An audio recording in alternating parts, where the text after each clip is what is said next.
ஐ படத்திற்கு எதிராக மீண்டும் இன்று போராட்டத்தில் ஈடுபட்டனர் திருநங்கைகள்.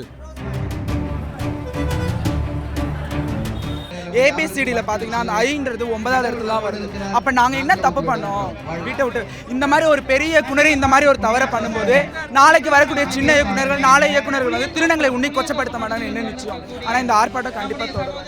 நிறைய பேர் சொல்லிடலாம் இது ஒரு படம் தானே, படமாக பார்த்துட்டு போகலாம் அப்படின்ட்டு.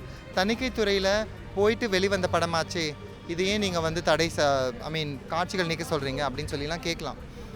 இன்றைக்கி திருநங்கைகளை கேலி செய்து சொல்லக்கூடிய ஒவ்வொரு வார்த்தையுமே, கொச்சையான வார்த்தைகள் எல்லாமே திரைப்படங்கள்லேருந்து தான் மக்களுக்கு போய் சேர்ந்துருக்கு.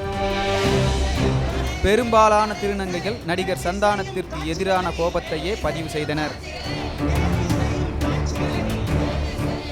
பணம் கொடுத்தா அவன் வந்து இந்த நம்பரில் தான் இருக்கேன்னு சொன்னோடனே அந்த 9ஆம் நம்பரை மட்டும் க்ளோஸில் காட்டுறாங்களே, அப்போல்லாம் அவங்களுக்கு தெரியலையா? அதை கொச்சப்படுத்துகிற மாதிரி இல்லையா? சந்தானத்துக்கு இதே வேலை தாங்க. ஆளினால் அழகுராஜா அந்த நிறைய படத்தில் இந்த மாதிரி பொம்பளை வேஷம், ஏன் அவங்களுக்கு வேறு வேஷம் தெரியலையா? அவங்க வேஷம் போகிறதுக்கு ஒழுங்காக அவங்க எங்கள் கூடயே வந்து எங்களை மாதிரி இருக்க வேண்டியதானே.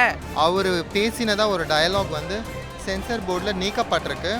அந்த டயலாக் வந்து ரொம்பவும் கொச்சையாக திருநங்கைகளை கேலி பண்ணக்கூடிய ஒரு விஷயம்.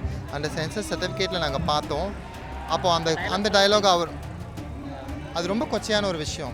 பரவாயில்லன்னு நினைக்கிறீங்களா சொல்கிறதுக்கு?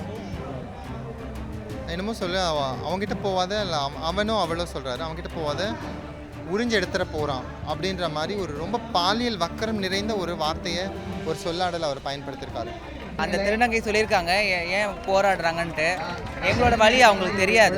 ஏன்னா நாங்கள் தான் கஷ்டப்பட்டு இன்றைக்கி வந்து வெளியில் வந்து நாங்கள் ஒரு ரோட்டில் போகும்போதும் எங்களை 9 உஸ்ஸு எங்களுக்கு வேலைக்காக நாங்கள் கஷ்டப்படுறோம். அவங்க வந்து கார்லேயே போகிறவங்களுக்கு எங்களோட வழி தெரியுமா? அவங்களுக்கு சொல்லுங்கள், எங்களோட வழி தெரியாது. அதனால் அவங்க சொல்லுவாங்க தான். அவங்க ஒரு திருநங்கையே கிடையாது. முதல்ல இயக்குனர் சங்கர் மன்னிப்பு கேட்க வேண்டும் என்றும், இத்திரைப்படத்தில் நடித்த திருநங்கை தங்கள் இனத்துடன் சேராதவர் என்றும் கருத்தை தெரிவித்தனர் திருநங்கைகள்.